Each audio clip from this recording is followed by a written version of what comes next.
grand désir, c'est que lorsque je prépare une prédication, mon cœur, c'est « Seigneur, aide-moi à faire comprendre ta parole ». Et le texte de ce matin est un texte qui est compliqué, si l'on veut, parce qu'il y a tellement de matière doctrinale, si on pourrait y passer des heures et des heures et des heures. Et ce n'est pas mon désir vis-à-vis de vous, parce que finalement, vis-à-vis de Dieu, vis-à-vis de moi, parce que finalement, ce qu'on désire, nous, c'est savoir ce que Dieu attend de son Église. Et par définition, normalement, un chrétien, il est déjà convaincu de ce qu'il croit, mais la Bible vient à chaque fois nous réformer, nous transformer, nous remettre sur le chemin.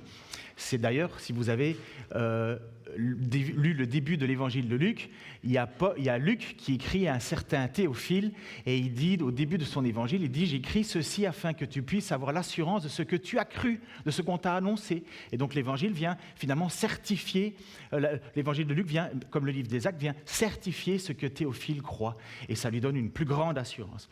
Et ce matin, justement, c'est tellement profond le sujet que j'ai voulu le faire au plus simple possible, mais en même temps, sans condition. Il ne peut pas y avoir 10 000 interprétations. Il doit y avoir une prise de conscience personnelle, parce que le texte qu'on va aborder est en fait celui qui était un petit peu avant nous, pour ceux qui... Enfin, c'est plus clair en grec, il y a 6 impératifs. Mais avant, je vais prier pour que ce temps puisse être remis dans les mains du Seigneur, parce que j'espère que ces 6 impératifs vont devenir vos 6 impératifs. Seigneur, merci pour ta grâce, merci pour ton amour, merci pour ta présence encore. De toute façon, tu l'as dit, tu seras avec nous tous les jours jusqu'à la fin du monde. Ta présence n'est pas enfermée dans un endroit, dans un lieu particulier. Tu l'as dit à Samaritaine que tu chercherais des gens qui t'aimeraient en esprit et en vérité, parce que tu es esprit. Seigneur, merci de cette grâce, justement, encore de ce matin, de pouvoir être plongé dans ta parole, parce que ce qui n'a jamais changé, c'est ta parole. Pas un iota ne peut être changé, modifié, Seigneur. Et malheur à celui qui rajouterait quelque chose, et malheur à celui qui retrancherait quelque chose. Seigneur, et malheur à nous de faire semblant. Malheur à nous de savoir et de ne pas faire. Malheur à nous d'être hypocrites. Et bénédiction, Seigneur, pour tous ceux qui vont tenter de mettre dans leur vie, Seigneur, les principes que tu leur donnes en pratique, tout en reconnaissant, Seigneur, que tu as mis la barre tellement haut qu'il a fallu que tu te sacrifies toi-même pour accomplir, Seigneur, pleinement ta loi. Merci Seigneur, parce que comme on l'a encore rappelé ce matin, sans ce sacrifice, nous n'aurions pas pu te plaire.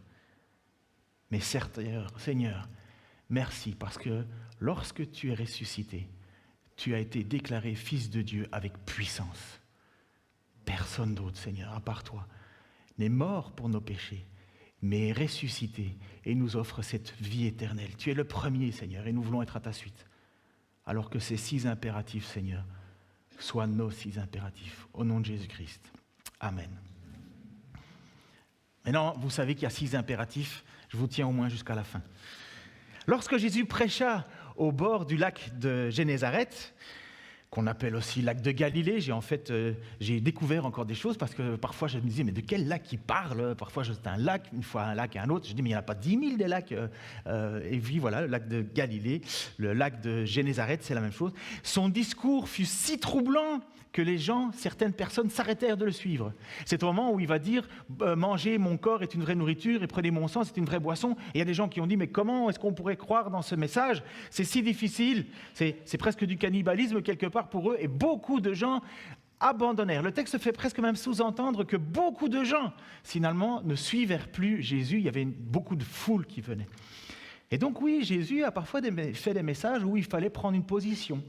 Ou tu continues, ou tu arrêtes. Et dans la vie chrétienne, je vous dirais que c'est la même chose. Ou tu continues, ou tu arrêtes. Pourquoi ? Parce qu'il va se tourner vers ses apôtres dans la suite, et ça se trouve dans Matthieu 16, 15 à 18, et il se tourna vers les apôtres parce qu'il y avait aussi une discussion en demandant, mais finalement, vous, qui dites-vous que je suis ? Alors il y en a qui disent, dans le peuple, certains pensent que tu es Élie, d'autres c'est Jean-Baptiste, d'autres tu es un tel. Et alors Jésus posa la question aux apôtres en disant, mais vous, leur demanda-t-il, qui dites-vous que je suis ? Simon, qu'on appelle Pierre, dit, tu es le Messie, le Fils du Dieu vivant. Et Jésus lui dit alors, tu es heureux, Simon, fils de Jonas, car ce n'est pas de toi-même que tu as trouvé cela, c'est mon Père qui te l'a révélé. Et moi je te le déclare, tu es Pierre, et sur cette pierre, j'édifierai mon Église contre laquelle la mort elle-même ne pourra rien. » L'apôtre se fait dire par un jeu de mots, parce qu'en fait il s'appelle Simon, fils de Jonas. L'apôtre se fait dire par un jeu de mots entre son nom et son prénom, et l'objet, une pierre. Tu es Pierre, et sur cette pierre, je bâtirai mon Église. Pourquoi ? Parce que Dieu lui a révélé, puisque le texte nous le déclare, Jésus a dit, tu déclares ça, mais ça ne vient pas de toi, c'est mon Père qui te l'a révélé. Pierre va déclarer, et par la déclaration de Pierre, tu es le Messie, le Fils de Dieu vivant, Jésus lui dit, tu es Pierre, et sur cette pierre, j'édifierai mon Église. L'apôtre donc, nous croyons, l'Église, je vais dire plutôt comme ça, nos amis catholiques, romains, parce que catholique ça veut dire universel, romain c'est universel mais sautillé sur Rome, je suis trop rapide ? Ok. Bon, je vais vous faire un aveu, je dois doser des médicaments, et comme vous avez pu voir à un certain moment, mes médicaments, j'en avais pas et j'étais très à plat, et maintenant mes médicaments me donnent trop d'énergie. Donc demain, je dois régler le thermostat avec un spécialiste, et je serai plus calme. Donc, je vais me calmer. En plus, merci à ceux qui viennent nous voir pour la première fois. Désolé pour ceux qui parlent peu le français. Je recommence depuis le début ou ça va ? Ah, mais heureusement que j'ai ma femme pour me dire calme-toi. C'est le débit, c'est le débit. Donc, nos amis catholiques, donc Église catholique romaine, pensent que cette déclaration que Jésus a faite à Pierre est en fait Pierre, la personne. Tu es Pierre, et sur toi, Pierre, je vais bâtir mon Église. Et donc, c'est pour ça qu'ils ont la continuité papale, parce qu'ils pensent, et pour ça qu'ils ont un pape, ils pensent que le pape est dans la continuité de Pierre, parce qu'il faut un homme sur lequel l'Église est bâtie, et ils vont dire que c'est le pape. Nous ne croyons pas cela, ni les protestants, parce que c'était le début de la réforme, finalement. Les protestants ne croient pas ça, les évangéliques ne croient pas ça, les réformés, c'était ça la réforme, ne croient pas ça. Nous croyons que ce qui est la base de l'Église, c'est ce que Pierre déclare, puisque c'est ce que Dieu a révélé. Et donc nous croyons que cette pierre n'est pas Pierre, mais c'est ce qui a toujours été, c'est ce qu'on va voir dans notre texte. Cette pierre, c'est la pierre vivante qui est Jésus-Christ. Dans Romains, Paul va dire ceci. « Si tu reconnais publiquement de ta bouche que Jésus est le Seigneur, et si tu crois dans ton cœur que Dieu l'a ressuscité, tu seras sauvé. En effet, c'est avec le cœur que l'on croit et parvient à la justice, et c'est avec la bouche que l'on affirme une conviction et parvient au salut. Comme le dit l'Écriture, celui qui croit en lui ne sera pas couvert de honte. » Pierre a cru en disant « Tu es le Messie, le Fils du Dieu vivant ». Il lui a dit, tu es Pierre, sur cette pierre je bâtirai mon Église. Tout chrétien qui déclare de sa bouche que Jésus est le Seigneur, s'il croit dans son cœur que Dieu l'a ressuscité, et s'il déclare de sa bouche que Dieu l'a ressuscité, il sera sauvé. Et donc nous devenons des pierres. Nous devenons, nous aussi, comme l'apôtre Pierre, une pierre. Ça va ? Et maintenant, dans sa lettre, puisque c'est le sujet de notre étude, 1 Pierre 2, 4, 10, maintenant, dans sa lettre, l'apôtre Pierre va reprendre le thème de la pierre. Ça doit lui rappeler quelque chose, à mon avis, à l'apôtre Pierre lorsqu'il écrit ça. Mais il va parler d'une pierre vivante. Et dans notre étude, vous allez voir, je pense que c'est le verset 4. Il faut, ce que je vais vous... Alors, ça s'embrouille dans ma tête.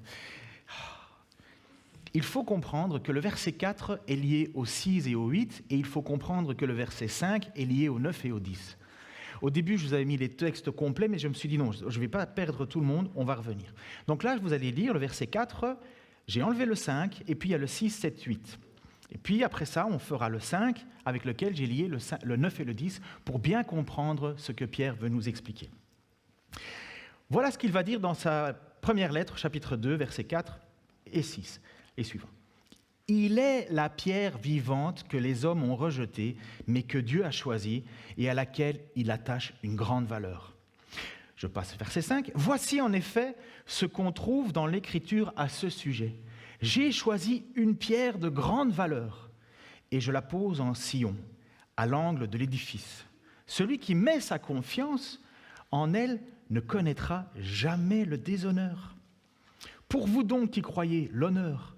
Mais pour ceux qui ne croient pas, la pierre rejetée par les constructeurs est devenue la pierre principale à l'angle de l'édifice. Une pierre qui fait tomber, un rocher qui fait trébucher. Parce qu'ils refusent de croire à la parole, il leur arrive ce qui était prévu pour eux. Ils tombent à cause de cette pierre. Vous voyez pourquoi il faut lier le verset 4 au 6, parce qu'il explique finalement une pierre qui fait tomber, et puis après ça, nous verrons l'autre côté, une pierre qui édifie. Jésus ne sort pas d'un chapeau. Vous avez connu cette expression, Jésus ne vient pas du hasard. Jésus ne sort pas de nulle part, il n'est pas un homme qui d'un coup, dans l'Écriture, devient le Messie. Non, il était de toute éternité déjà annoncé. Pierre nous l'a dit, les prophètes ont écrit à son sujet, mais ils ne savaient pas quand est-ce que ça allait arriver. Et les anges regardent, voient ce qui se passe. Mais c'était de toute éternité que c'était prévu. Et justement, lorsque Pierre nous écrit ceci, il dit « Il est la pierre vivante que les hommes ont rejetée, mais que Dieu a choisie et à laquelle il attache une grande valeur. » Cette pierre vivante, ce Jésus, ça fait longtemps qu'on l'attendait. Beaucoup l'ont attendu, mais avec impatience, certains pour un bon motif, certains pour un mauvais motif. Et écoutons maintenant la suite. Écoutez ceci, vous allez mieux comprendre cette idée maintenant de Pierre et de ce que c'est que nous, l'Église. Les Juifs attendaient et attendent encore un Messie. Un Messie, c'est un sauveur, un oint. Oint, ça veut dire Messie. Messie, ça veut dire sauveur. Oint, celui qui a été choisi par Dieu. Les Juifs attendaient à l'époque et attendent encore un Messie, un libérateur qui serait comme le roi David. À l'époque, les Juifs étaient sous l'occupation des Romains. Avant ça, il y avait eu les Grecs, si jamais vous voulez faire un peu d'histoire. Il y avait eu les Grecs. Après ça, les Grecs ont été chassés par les Romains. C'est pour ça qu'en fait, tous les textes étaient grecs, parce que la langue était grecque. Mais finalement, là, c'est un autre empire qui a pris la place, et c'est l'Empire romain. Et Rome avait pris la place sur les Juifs, et avait autorité sur les Juifs. Et les Juifs attendaient qu'une seule chose, pouvoir retrouver leur liberté, faire comme il leur semblait bon, et avoir un Messie qui chasse finalement cet envahisseur, comme ça avait été toujours le cas. Il y avait toujours eu quelqu'un qui venait libérer Israël d'une servitude pour leur permettre de rendre un culte. Et ce fameux Messie était attendu parce que les Juifs savaient qu'il y allait en avoir un qui, une fois pour toutes, allait les balayer. Et ils attendent donc un Messie. Sauf que c'est cette pierre qui va être une pierre qui va les faire trébucher, parce qu'ils n'attendaient pas Jésus. Ils ne s'attendaient pas à un Messie de cette manière-là. Ils s'attendaient à un Messie qui était un Messie plutôt, vous voyez, roi conquérant. Et quand Jésus va marcher dans Jérusalem, il va se retrouver devant ces pharisiens qui étaient les enseignants de la loi et qui, eux aussi, espéraient dans un Messie, attendaient le Messie. Ben, c'est normal, ils étaient déjà au-dessus des autres, eux, et ils voulaient un chef pour être encore plus chef, comprenez ? Et ils pensaient qu'ils allaient être remerciés par le Messie d'avoir tenu bon et ainsi de suite. Mais ils avaient le cœur complètement hypocrite les trois quarts du temps, et c'était de la gestion politique. Bref, c'était pas beau du tout. Et Jésus va se retrouver dans Jean 2, 18 à 22. Les Juifs, donc quand il est dit dans Jean, les Juifs, c'est souvent les pharisiens, donc les responsables religieux. Les Juifs prenant la parole lui dirent « Quel miracle nous montres-tu pour agir de la sorte ?» Jésus leur répondit « Détruisez ce temple ». Alors il faudrait mettre l'image juste avant. « Détruisez ce temple ». Alors c'est une image qu'on a du temple qui aurait été à l'époque.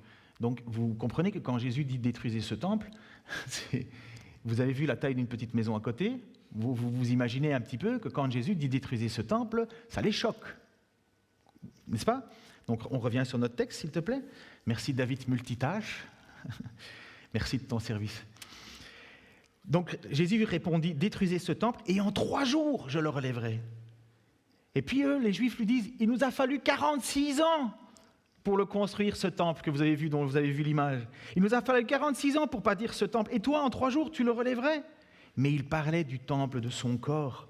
C'est pourquoi, lorsqu'il fut ressuscité des morts, ses disciples se souvinrent qu'il avait dit cela. Et ils crurent à l'écriture et à la parole que Jésus avait dite.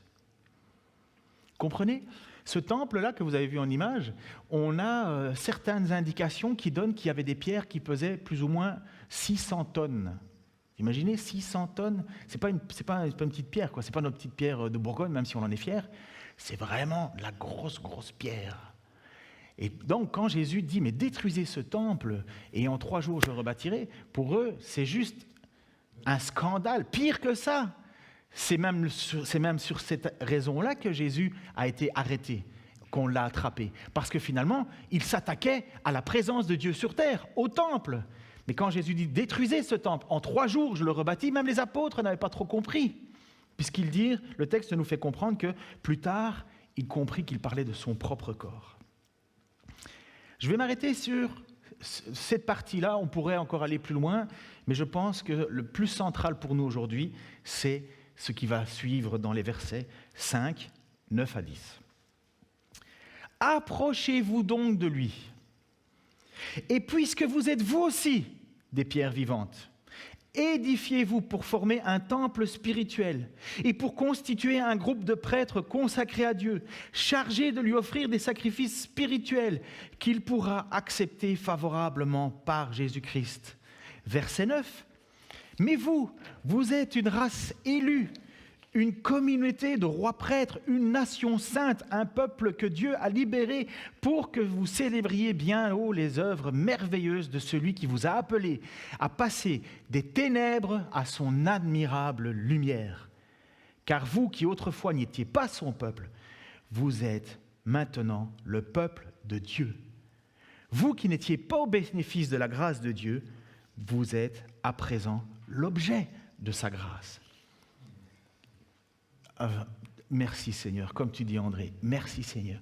Nous qui n'étions pas son peuple, nous qui n'étions pas le peuple juif, nous qui n'avions pas un temple où pour aller sacrifier à Dieu. Dieu, en Jésus-Christ, a fait en sorte que ce temple ne soit plus le lieu où il fallait. Et une Samaritaine, comme je l'ai dit dans la prière, là tout à l'heure, il y a une Samaritaine qui est là et qui pose la question à Jésus. Et il lui dit, mais vous les Juifs, vous dites qu'il faut adorer à Jérusalem. Et nous, nos ancêtres, ils disent qu'il faut adorer sur cette montagne. Et Jésus lui dit, il y a un temps où c'est ni à Jérusalem, ni sur cette montagne que vous adorerez Dieu, mais vous adorerez Dieu en esprit et en vérité.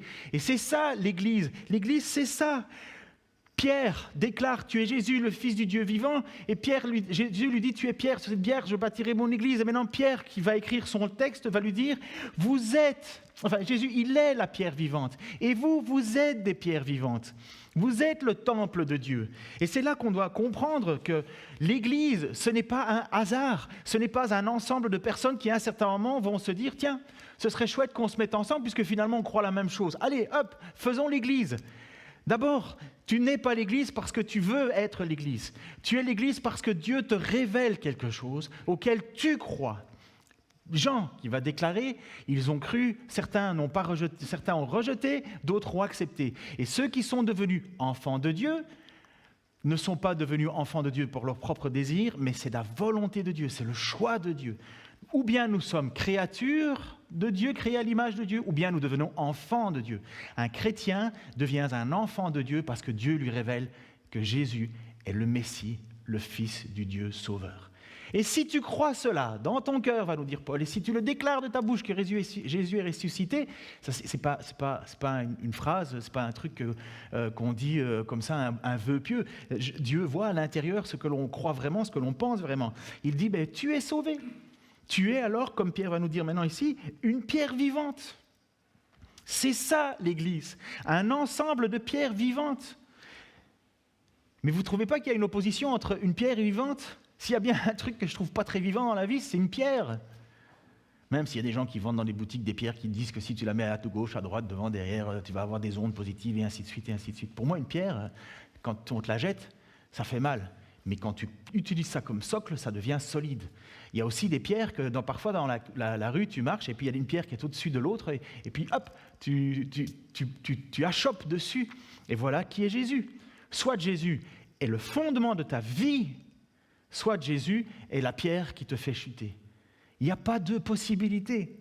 Jésus va dire, si vous n'êtes pas pour moi, vous êtes contre moi. L'Église va dire, si vous n'êtes pas contre nous, vous êtes pour nous. L'Église, on peut laisser le peuple de Dieu tranquille, mais venir à l'Église n'est pas encore accepter Jésus-Christ. Jésus est entré dans ta vie, j'espère. Je ne vais pas vous demander de lever la main, parce que vous n'aimez pas ça, je le sais. mais lève ta main dans ta tête. Est-ce que Jésus est entré dans ta vie? Je ne parle pas d'entrer dans ton cœur, on ne trouve pas de texte de ça. En fait, est-ce que vous vous êtes soumis à Jésus-Christ comme votre Seigneur et votre Sauveur? Et si tu l'as accepté, ça veut dire que Dieu t'a appelé à lui. Tu as entendu sa voix, tu as lu quelque chose et tu savais que ça venait de Dieu. Comme il est dit, mes brebis entendent ma voix, ils reconnaissent ma voix. Tu as entendu sa voix, tu as reconnu sa voix et tu as décidé de le suivre car tu as cru et tu sais qu'il est le Seigneur, le Sauveur, le Messie, qu'il est le ressuscité, que tout comme Pierre, il devient pour toi ton Messie, comme pour l'apôtre. Tu es alors l'Église. Tu es alors l'Église. L'Église, ce n'est pas ce bâtiment. Ils vont un jour nous les raser, les bâtiments. Il y a des endroits dans beaucoup de pays où ils ont fermé les bâtiments. Il y a des endroits où on ne peut même pas en construire une église. Mais une église n'est jamais qu'un amas de pierres mortes. Une communauté chrétienne, l'Église de Jésus, est un ensemble de pierres vivantes. Ça va jusque-là? Et mon débit, ça va? Oui. Ça va. Merci Seigneur pour mon épouse. Elle vous fait grâce. On peut nous jeter en prison. On peut nous tuer. On peut nous torturer.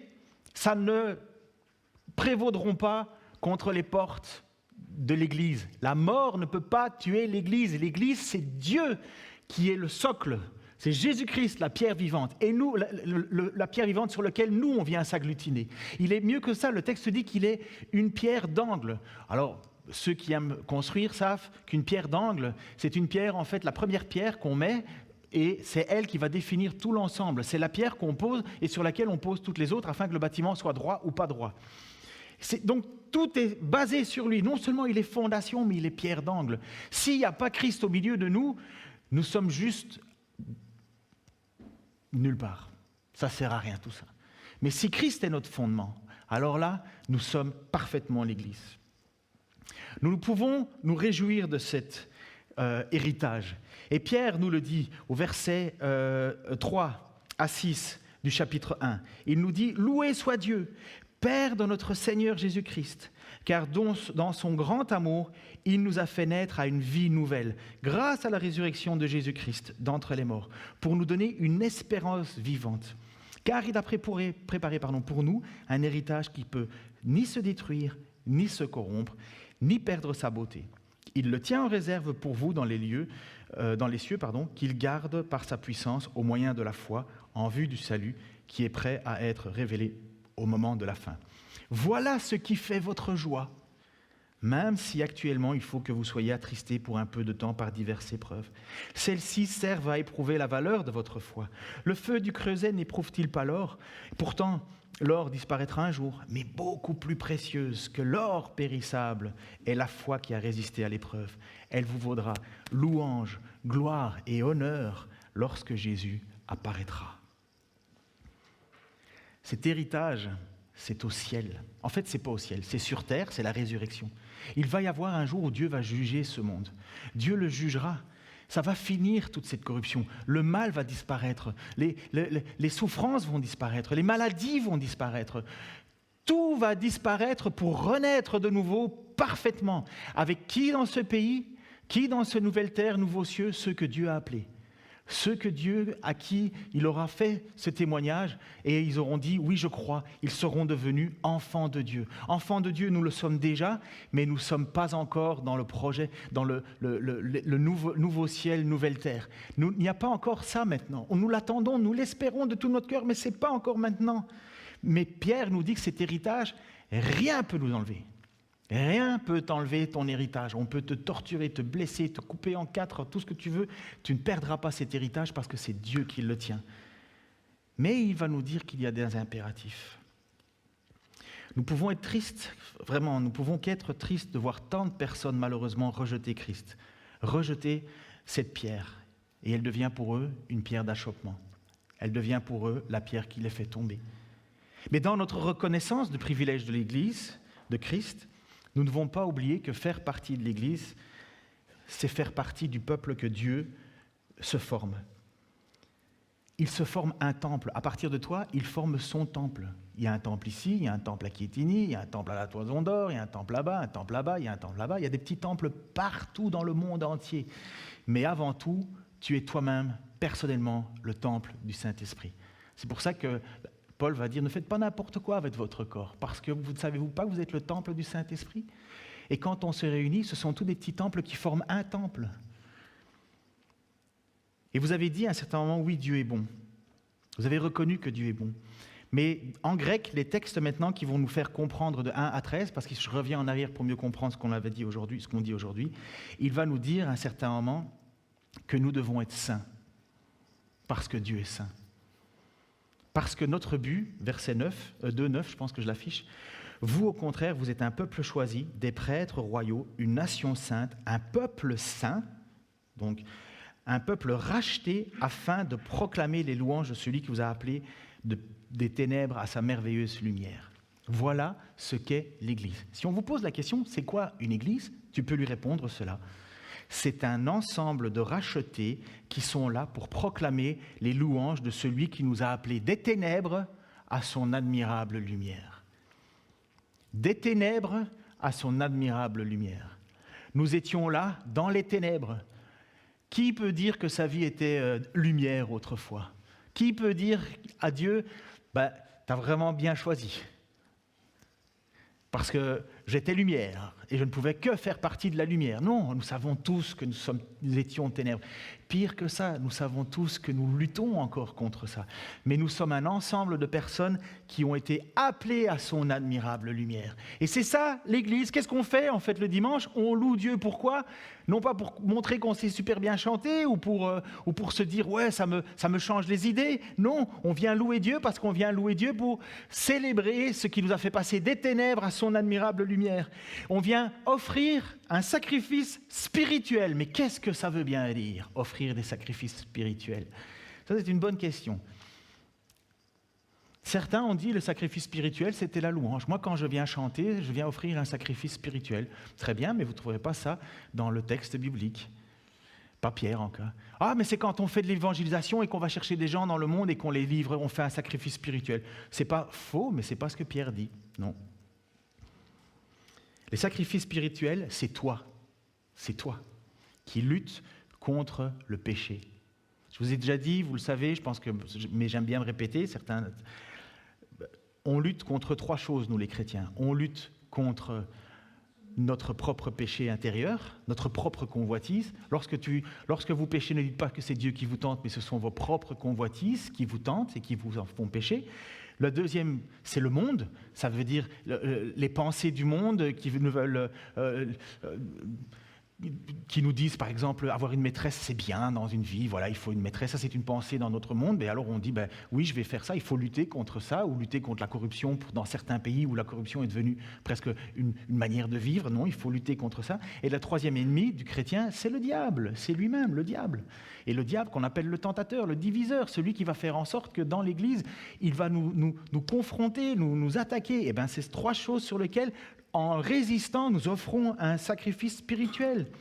La vie du chrétien est liée à ces fameux 6 impératifs. Il faut que j'accélère. Ces 6 impératifs qui font du sacrifice spirituel. Et on trouve ces 6 impératifs dans la lettre, un petit peu en avant, la lettre des versets 1 à 13 à 2.2. Mais avant ça, je veux que vous compreniez quelque chose. C'est très important. Qui a déjà lu au moins le livre de la Genèse et le livre de l'Exode? Ok, super, vous avez au moins déjà lu ça. Dans le livre de Genèse, ça parle de la création du monde, et ainsi de suite, et ainsi de suite. Et puis à un certain moment, on se retrouve avec, je passe Noé, je passe d'abord Noé, Abraham, et ainsi de suite. Et puis j'arrive à à Joseph qui prend un peuple, qui ramène avec lui une petite famille, une troupe, et ils arrivent en Égypte. En Égypte, ils sont le bienvenu. Pouf, un écart de 400 ans, ils sont toujours le bienvenu, mais en tant qu'esclaves. Ils sont devenus esclaves du Pharaon. Et là, ils prient à Dieu en disant « Mais Seigneur, délivre-nous » et Dieu leur envoie un libérateur qui s'appelle Moïse, super, Moïse qui veut dire tirer des eaux. C'est un miracle. Et Moïse devient le libérateur et c'est grâce à Moïse que le peuple quitte l'Égypte, lieu d'esclavage, pour aller dans un pays que Dieu leur a promis, un pays promis qui est le pays de Canaan, qui va être le futur Israël complet. Et ce pays promis, c'est un endroit qui leur est offert à ceux qui vont sortir d'Égypte. Donc ils sortent de l'esclavage pour aller vers le pays promis. Et entre-temps, vous avez quel livre ? On appelle ça d'un endroit à un autre l'Exode. Eh bien, nous, chrétiens, c'est exactement ça. Nous, chrétiens, nous sommes sauvés de l'esclavage du péché en direction de la vie éternelle avec Dieu. Et en attendant, notre vie sur terre est un exode. Nous sommes en exode. Et lorsque l'on regarde l'histoire du livre de l'Exode, eh bien, il y a des gens qui font semblant. Il y a des gens qui s'imaginent, parce que oui, super, on a le meilleur Dieu, oui, mais ton meilleur Dieu, il est très exigeant. Et à un certain moment, Dieu va être tellement fâché et en colère contre eux qu'il va libérer des serpents dans le camp pour qu'ils soient mordus. Et c'est là où Moïse va élever un serpent d'airain, parce que le peuple dit, mais qu'est-ce qu'on a fait ? On a péché contre Dieu. Qu'est-ce qu'on peut faire pour être pardonné ? Et il dit, Dieu dit à Moïse, tu vas fabriquer un serpent et les gens vont regarder le serpent. Mais imaginez-vous, les serpents sont là et le moyen qu'on vous dit, c'est de regarder en l'air. C'est comme quand on dit « Regarde ailleurs, ça va pas faire mal » et puis pique. Tu regardes quand même. Mais c'est ça, Moïse lui dit « Vous allez vivre par la foi ».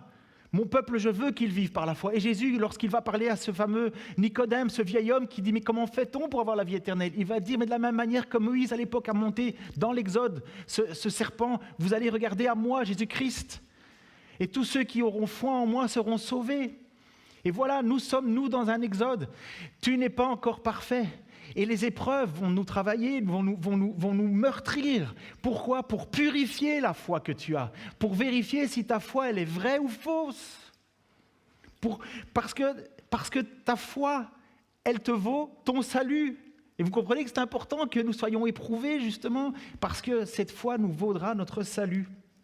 Et donc nous sommes dans un exode et nous passons notre vie à lutter.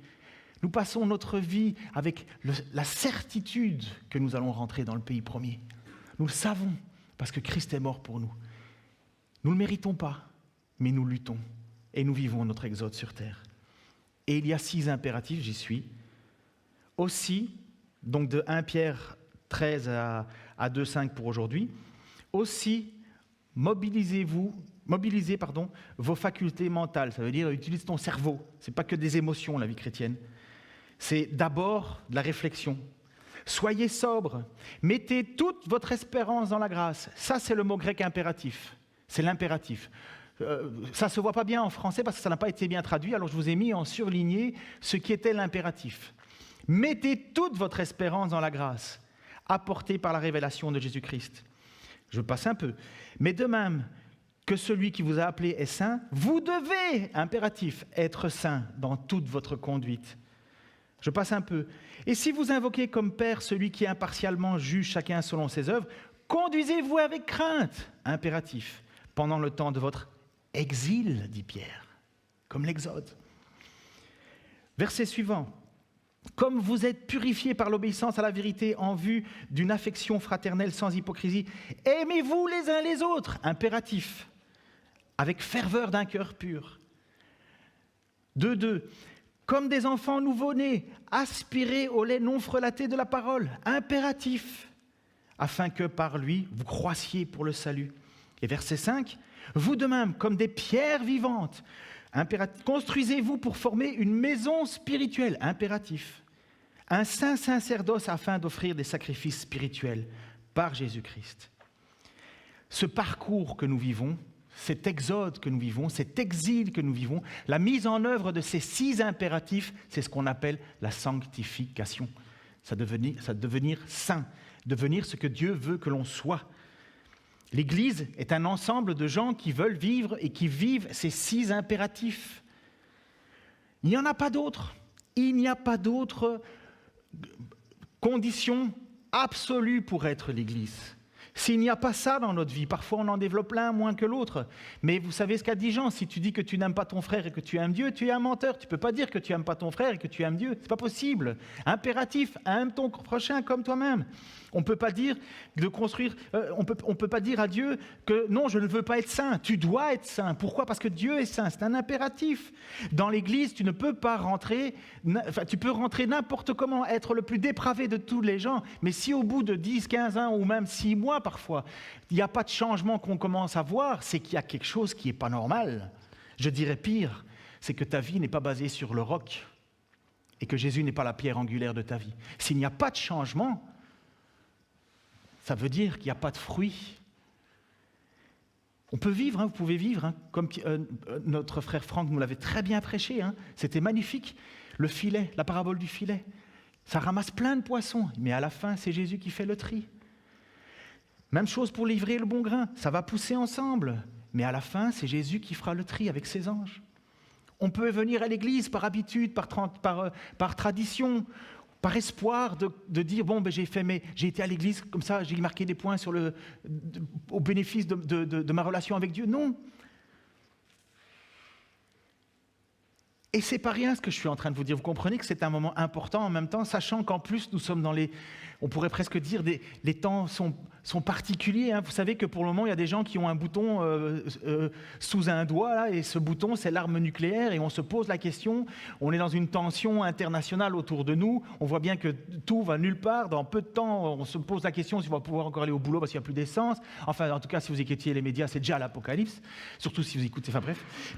Mais il faudrait être fou pour ne pas se rendre compte qu'il y a quelque chose qui est en train de s'échapper. Là, on n'est plus dans l'abondance, là. Et ça va être encore plus difficile par la suite. Mais l'Église, moi, qu'il fasse un peu plus froid dans l'appartement, c'est pas trop grave, mais je voudrais qu'il fasse pas trop chaud dans ma vie éternelle plus tard. Vous comprenez ? Vous comprenez le jeu de mots ? Et c'est ce que Jésus va dire dans Matthieu 7, 21 à 29. Pour entrer dans le royaume des cieux, il ne suffit pas de me dire « Seigneur, Seigneur », il faut accomplir la volonté de mon Père céleste. Au jour du jugement, nombreux sont ceux qui me diront « Seigneur, Seigneur, n'avons-nous pas prophétisé en ton nom ? N'avons-nous pas chassé des démons en ton nom ? N'avons-nous pas fait beaucoup de miracles en ton nom ?» Je leur déclarerai alors « Je ne vous ai jamais connus. Allez-vous-en, vous qui pratiquez le mal. » C'est pourquoi celui qui écoute ce que je dis et qui l'applique ressemble à un homme sensé qui a bâti sa maison sur le roc. Il a plu à verse, les fleuves ont débordé, les vents ont soufflé avec violence. Ils se sont déchaînés contre cette maison. Elle ne s'est pas effondrée, car ses fondations reposaient sur le roc, sur la parole de Jésus. Mais celui qui écoute mes paroles, sans faire ce que je dis, ressemble à un homme assez fou pour construire sa maison sur le sable. Il a plu à verse, les fleuves ont débordé, les vents ont soufflé à violence. Ils se sont déchaînés contre cette maison. Elle s'est effondrée et sa ruine fut complète. Quand Jésus eut fini de parler, les foules étaient impressionnées par son enseignement, car il parlait avec une autorité que n'avaient pas leurs spécialistes de la loi. Quelle est ta fondation ? Est-ce que vraiment ta vie est basée sur Jésus, la pierre angulaire ? Ou est-ce que Jésus va être la pierre qui va te faire chuter au jour du jugement ? Quand Dieu va éprouver une fois pour toute ta vie, ou même quand tu es éprouvé par les difficultés, est-ce que tu t'accroches à Jésus ou pas ? On peut avoir des moments terribles dans notre vie. On peut avoir des moments difficiles dans notre vie, ne pas savoir comment on va s'en sortir demain. Il y a des gens qui ont des sujets de prière pour le moment ici dans cette salle tellement intenses. Ils ne savent pas par quel feu du Créteil ils sont en train de passer. Ça ressemble à un jeune homme qui était sur un bateau, le bateau a sombré, et voilà, il nage, il essaie de trouver une solution, il nage, et puis à un certain moment, il arrive sur un rocher, et il s'accroche à ce rocher. Et puis, il est là, et il tient bon, et il passe la nuit, et puis à un certain moment, il y a des sauveteurs qui arrivent, et il dit, mais comment vous avez fait ? Est-ce que vous n'avez pas eu peur ? Est-ce que tu n'as pas tremblé ? Il dit, mais si, j'ai tremblé toute la nuit, j'ai eu peur toute la nuit. Mais le rocher, lui, il n'a pas bougé. Ça, c'est notre vie de chrétien. Soit ta vie, elle est basée sur le roc, soit ta vie, elle va achoper sur le roc. Et je reprends, parce que dans tout institut biblique, on nous enseigne qu'il faut absolument une finalité, quelque chose à mettre en pratique. Voici ce que vous devez mettre en pratique. C'est important. Mettez toute votre espérance dans la grâce. Ça veut dire, demandons pardon tout le temps. Devenez saints. Ça veut dire, lutte chaque jour contre le péché dans ta vie. Conduisez-vous avec la crainte de Dieu. Ne crois pas que les paroles de Dieu sont vaines. Aimez-vous les uns les autres. Faites des efforts pour vous pardonner, pour vous soutenir, pour vous supporter.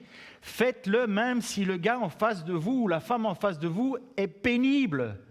Elle est une pierre vivante que Dieu a choisie. Quand bien même elle ne le serait pas, ce n'est pas à nous de décider qui montera au ciel ou qui en descendra. Parce qu'à la fin des temps, il va y avoir des pleurs et des grincements de dents. Mais moi, je peux t'assurer que si tu chiales contre quelqu'un dans l'église, c'est toi qui as un problème, c'est pas l'autre. Pardon, je prends trop d'autorité là. Je crois que mon médicament fait trop d'effet. Mais c'est réel. Combien d'églises ne se divisent pas pour des bêtises, alors que nous sommes des temples de Dieu sur terre? Aspirez à la vraie parole. Aspirez à la vraie parole. Tu peux lire, tu peux écouter, tu peux regarder Médite la Bible, médite la parole de Dieu. Tu comprends que quand Dieu va juger, tu ne vas pas pouvoir sortir ta carte de membre de l'Église de la Bonne Nouvelle ou de ci ou de là. Jésus va regarder au fond de toi et il va le savoir si tu fais semblant ou pas. Et édifiez-vous pour former une maison spirituelle. Ça veut dire faites des efforts pour être l'Église. Parce que c'est le projet de Dieu. C'est son projet. Et tu en fais partie par sa grâce. Et il veut que tu le loues. Et je crois que c'est les annonces après. C'est ça? Tu veux que j'emboîte? Ouais. Ah oui, j'ai... Non, il y a un chant. Et pardon, j'ai pris trop de temps, mais on a une agape après le culte. Donc, Seigneur, tu es le Tout-Puissant, le Dieu éternel, le Dieu 3 fois saint. Seigneur, tu m'as parlé encore à travers ta parole pendant toute cette semaine. Et je sais, Seigneur, oh combien je n'arrive pas. Et encore une fois, je veux te demander, je place tout mon espoir dans ta grâce, dans ton pardon. Aide-moi, Seigneur, à faire en sorte que ces 6 impératifs soient gravés dans mon cœur, dans mon esprit, dans mes pensées, afin, Seigneur, que le jour où la tempête viendra contre ma maison, Seigneur, je puisse dire qu'elle était bâtie sur toi. Père, bénis chacun d'entre nous, ceux qui sont venus pour la première fois ici et qui entendent ton message peut-être pour la première fois. Parle, Seigneur. Tu es ce Dieu qui fait grâce. Tu es ce Dieu qui veut sauver de ta propre colère. Tu es ce Dieu qui a dit à cette femme qui avait été prise en flagrant délit d'adultère, « Moi non plus, je ne te condamne plus, pas, mais cesse de pécher. » C'est toi qui as dit « Suis-moi ». C'est toi qui as dit dans ta parole avec l'apôtre Pierre, « Approchez-vous ». Et Seigneur, merci que nous pouvons nous approcher de toi. Merci parce que c'est toi qui nous appelles.